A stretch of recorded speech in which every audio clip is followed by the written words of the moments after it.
Ladies and gentlemen, please welcome CPAC Chairman, the Honorable Matt Schlapp, and CPAC Senior Fellow, the Honorable Mercedes Schlapp.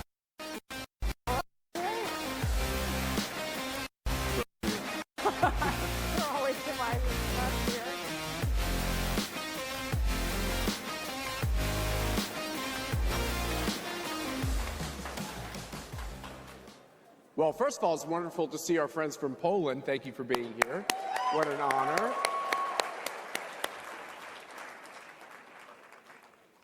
You know, as we've taken this journey around the globe, Mercedes and the CPAC board and our CPAC team, we've learned a few things. And we've learned that people are incredibly concerned that America is slipping. They're incredibly concerned that Americans don't understand how special this country is. We were able to have a CPAC in Poland literally 5 days before their crucial election.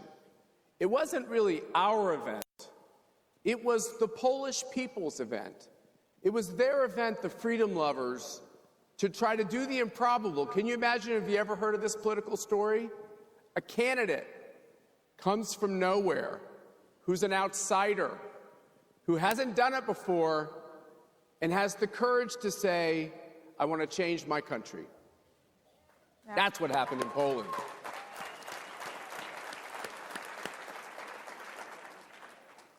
Now, the Polish history is a beautiful history. It's a tough history. It's a history riddled with disappointments. But the modern chapter of the Polish history is of brave people that would not succumb to communism, that listened to great forefathers like the great John Paul II.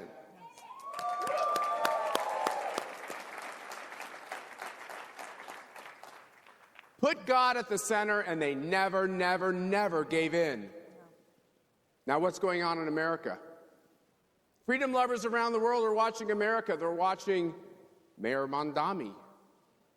They're watching AOC. As Poland shed its communist past, America is now flirting with a communist future.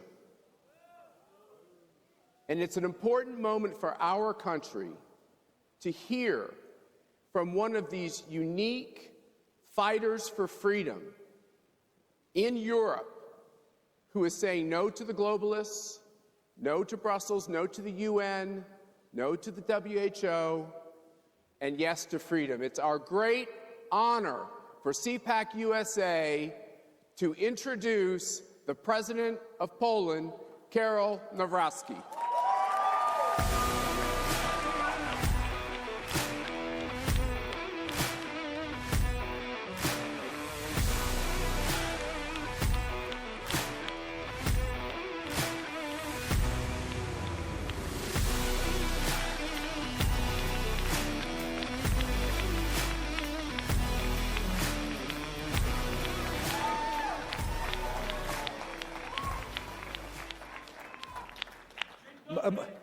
Dzień dobry. Matt, Mercedes, thank you very much for all you're doing. Thank you for this introduction. Ladies and gentlemen, dear friends, dear American patriots, it is a true honor to stand here with you in Texas, a land that symbolizes what America is all about, a strength, independence, and pride in your nation. I bring you greetings from Poland, a country that understands what freedom truly costs and why it must always be defended. This year, in just a couple of months, the United States will celebrate 250 years of independence.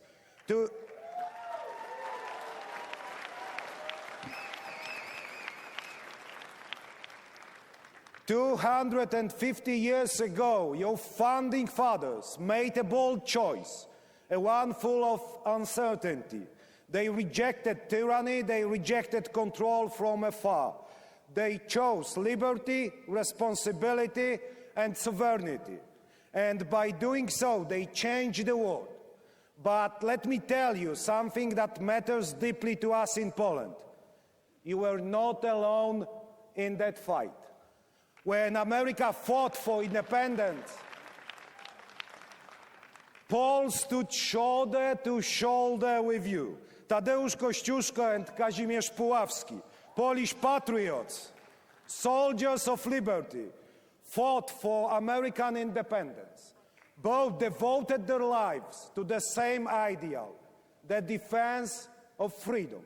And there is one more story, less known but also important.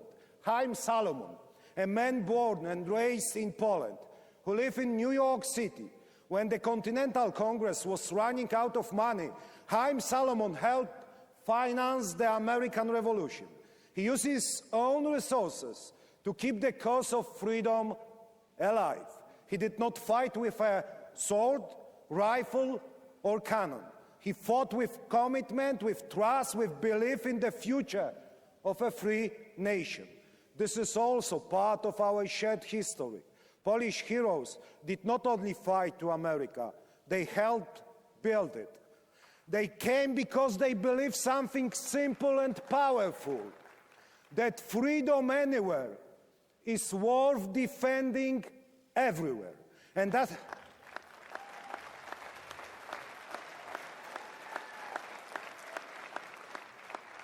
And ladies and gentlemen, and as I'm standing here, I can state with certainty that this belief still connects and resonates in our nations today. Ladies and gentlemen, Poland and the United States are not just allies. We are nations built on the same idea. The government should serve the people, not rule over them.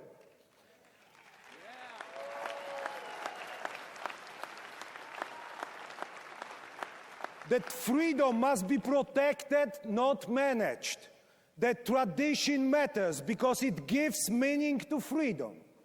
In America, these ideas were shaped by your founding fathers. In Poland, they reach back centuries to a time when we built one of the first republics in Europe, where power was limited, where citizens had a voice, and where liberty was part of our identity. We are two nations, two continents apart, but rooted in the same Christian civilization.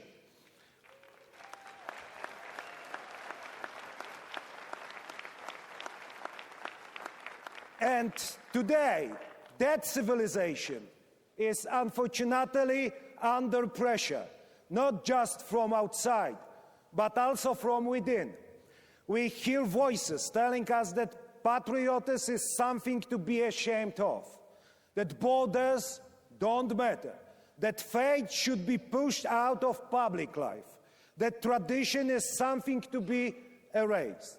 You hear it here in America, we hear it on the other side of the pond in Europe.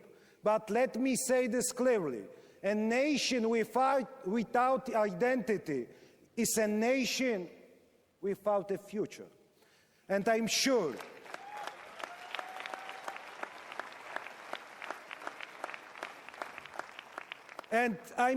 that we in Poland and here in the United States will not allow that to happen, because we know something that many elites have forgotten. Freedom does not survive on its own. It needs strong families, it needs strong communities, it needs people who are willing to defend it. Once more, thank you, Matt, thank you, Mercedes.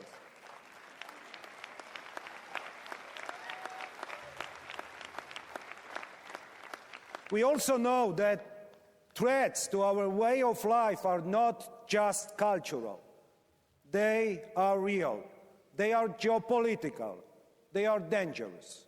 In Europe today, we face an aggressive Russia, a regime that invades its neighbors, a regime that destroys cities, a regime that believes power gives it the right to dominate others.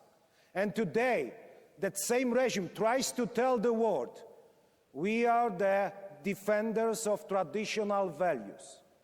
This is a liar. Russia does not defend conservatism. Russia represents corruption and violence. True conservatism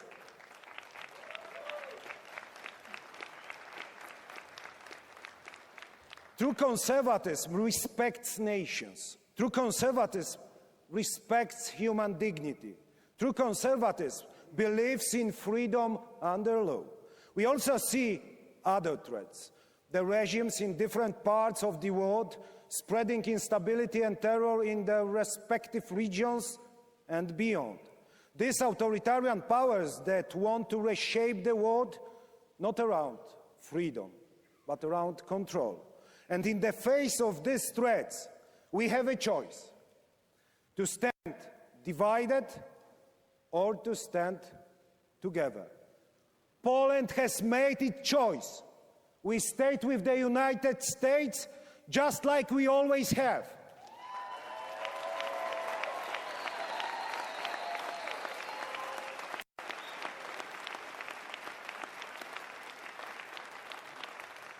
"250 years ago, during the First and Second World Wars, in the aftermath of the 9/11 terrorist attack, not because it is convenient, but because it is right.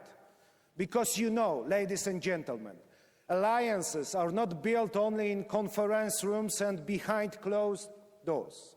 They are built on the battlefield. They are built in moments of courage. They are built in moments of sacrifice, including the courage and ultimate sacrifice shown by the 66 Polish soldiers who gave their lives in Iraq and in Afghanistan.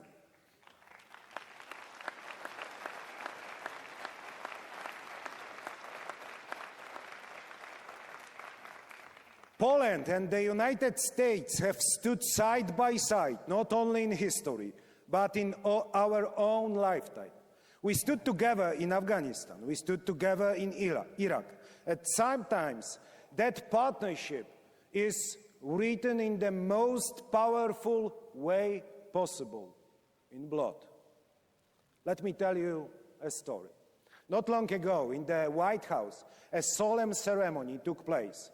The President of the United States, Donald J. Trump, awarded the Medal of Honor posthumously to Staff Sergeant Michael Ollis, who gave his life in Afghanistan. But he did not give it for his own countrymen. He gave it to save a Polish soldier, Lieutenant Karol Cierpica, my friend. In a moment of ultimate courage, he stepped forward. He took the blow meant for another man, a Polishman, a brother in arms. The very same day that the Medal of Honor was bestowed upon Staff Sergeant Ollis by President Trump, Poland honored him as well. Because Poland remembers, because Poland understands what that sacrifices mean, because Poland knows that freedom is never free. You cannot build a stronger alliance than this. This is not politics. This is brotherhood. This is what binds Poland and the United States together, not just as allies, but as a family. May Michael Ollis rest in peace. May the 66 Polish soldiers who gave their lives for freedom and the thousands of heroes from both our nations who made the ultimate sacrifice rest in peace. Let's respect them together, ladies and gentlemen.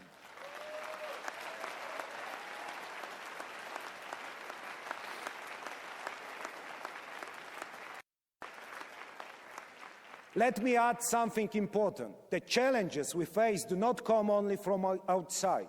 In Europe, they also come from within our own community. Let me be clear. Poland made the right decision in joining the European Union, and we want to be part of the EU. I believe and I hope the majority of my compatriots share this view, that Poland has a voice and the right to speak up. For the past 20 years, we have been part of the EU, and now it needs urgent repair. We see policies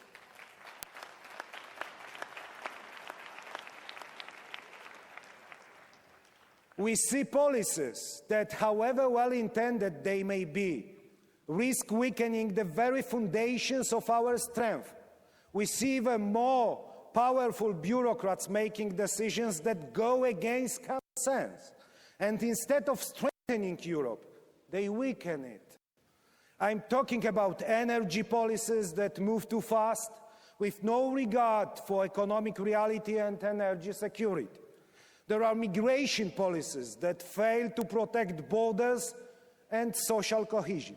There are moves to centralize decision-making, sidelining nations and democratic accountability. And sometimes we see ideological projects that move us away from the values that built our Christian civilization, rather than reinforcing them. I believe that Europe and America are strongest where they respected their nations, when they respect their traditions, when they listen to their people. Poland is committed to transatlantic realm of strong nations, and not a one that forgets where its strength comes from. Ladies and gentlemen, Poland is a success story of freedom. Just one generation ago, we were behind the Iron Curtain, a communist system. But that was not our choice. After World War II, Poland did not regain its freedom, even though we fought on every front of the war. Unfortunately, after the brutal German occupation, another occupation came, this time imposed by the Soviet Union. And that occupation lasted almost 50 years. But let me tell you something important. The Polish people never accepted it. Never. Even in the darkest times, there were those who refused to surrender. The Kaz soldiers, underground fighters, or General Ryszard Kuklinski, who helped expose Soviet plans to attack NATO countries. In doing so, they not only defended Poland's future, but also built the foundations of the future Polish-American relationship. There was also a man who reminded the world who we are. Pope John Paul II.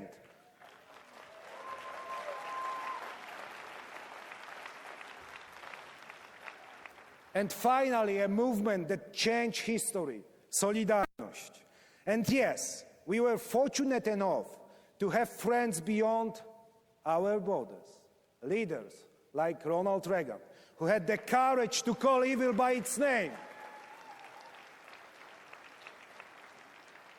Together, through faith, courage, and solidarity, we regained our independence. And today, Poland has become one of the fastest growing economies in Europe. Our GDP has reached over $1 trillion. Think about that. In one generation, we went from communism to prosperity, from control to opportunity, from dependence to strength.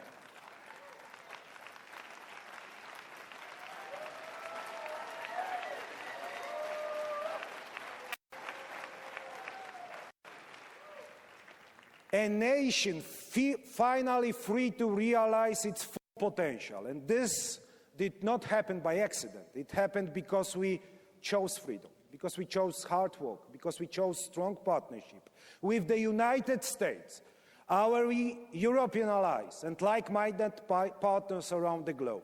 And this partnership is not just words, it is action. We believe in our Polish-American alliance, but we also believe in the North Atlantic Alliance, the most powerful military alliance in the history of the world, led by the United States. I agree with President Trump when he calls on European countries to increase their spending on our shared security. Yes, Europe must spend more. Yes, Europe must take greater responsibility for its own security.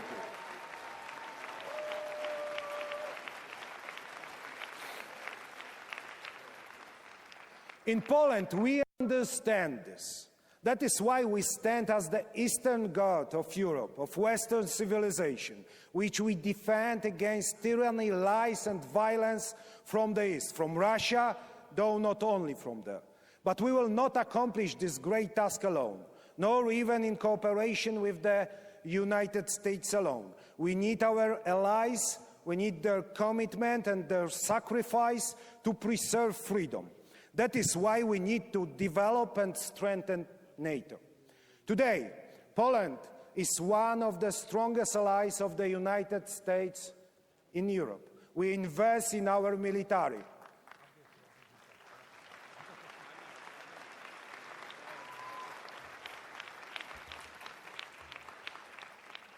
We invest in our military because we know peace requires strength. We spend 5% of our GDP on defense. We invest billions of dollars in American-made military technology, including F-35s that are produced here in Texas. Congratulations.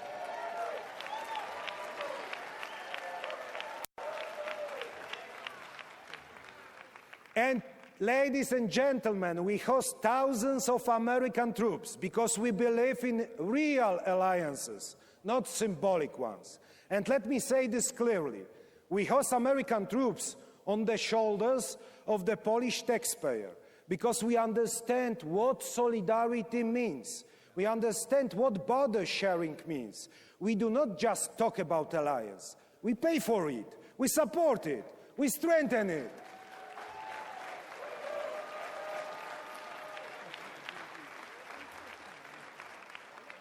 And when American soldiers walk the streets of Polish cities, towns, and villages, they are not strangers. They are welcomed and respected. For the first time, I would like to emphasize this. For the first time in history, Poles are glad that foreign troops are stationed in their country.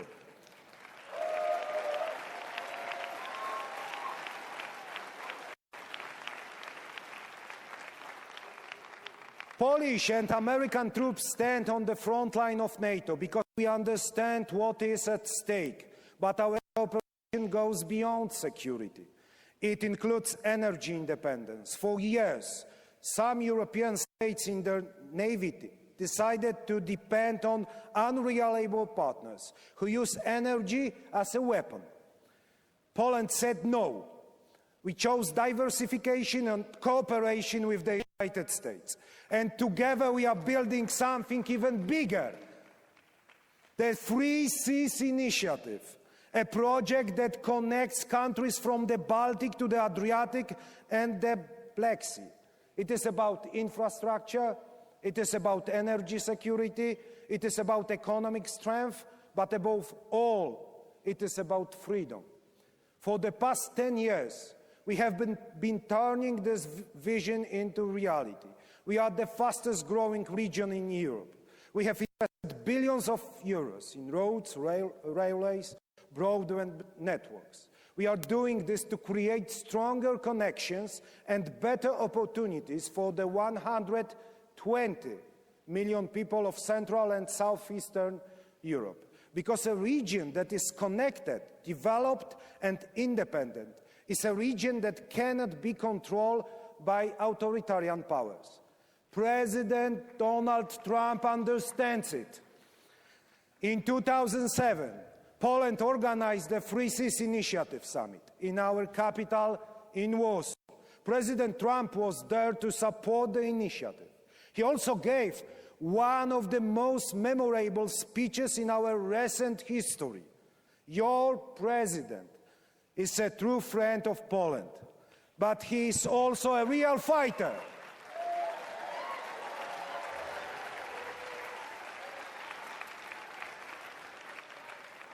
President Donald Trump fighting for a better life for the American people, including the nearly 10 million Poles who have made America their home.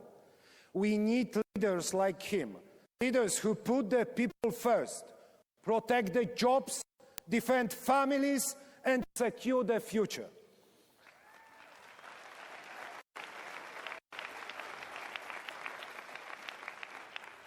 Dear friends, we are living in a moment of decision, a moment when the future of our civilization will be shaped by the choices we make today. Will we defend our values or abandon them? Will we stand strong or step back? Will we remember who we are or forget? Poland has made its choice. We choose sovereignty, we choose to respect tradition, we choose freedom. 250 years ago, Americans proved that freedom can defeat tyranny. Decades ago, the people of Poland and other countries in Central Europe proved it again. And today, it is our responsibility to ensure that this story continues. Not just for us, but for our children, for our nations, for the future of the free world. So let me say this clearly here in Dallas, Texas. When Poland and America stand together, freedom wins. When we stay true to our values, freedom wins. When we have the courage to defend what matters, freedom wins.